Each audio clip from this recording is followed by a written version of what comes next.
Tout à l'heure, dans ce tribunal de Washington, Cole Thomas Allen devrait être inculpé de plusieurs chefs d'accusation, dont ceux d'usage d'armes à feu lors d'un crime violent et d'agression d'un agent fédéral. Depuis son arrestation samedi soir, l'assaillant ne s'est pas montré coopératif. Selon les premières investigations à son domicile et auprès de sa famille, ce professeur californien de 31 ans estimait qu'il était son devoir de citoyen de cibler les membres de l'administration Trump, du plus bas au plus haut niveau. Dans un manifeste envoyé à ses proches quelques minutes avant son acte, il écrit « Je ressens de la rage quand je pense à tout ce que cette administration a fait. Si j'avais pu trouver une autre solution pour en arriver là, je l'aurais fait.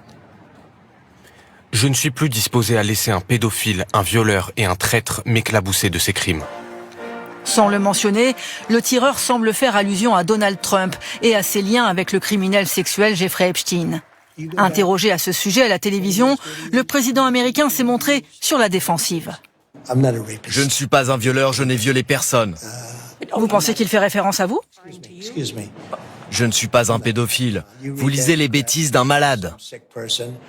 Le président réfute les accusations, tout comme la porte-parole de la Maison-Blanche il y a une heure, qui s'en prend, sans la nommer, à l'opposition démocrate.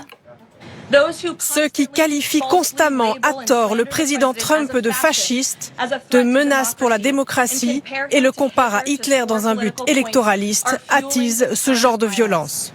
Dans son manifeste, Cole Thomas Allen raillait aussi le niveau du dispositif de sécurité dans l'hôtel Hilton.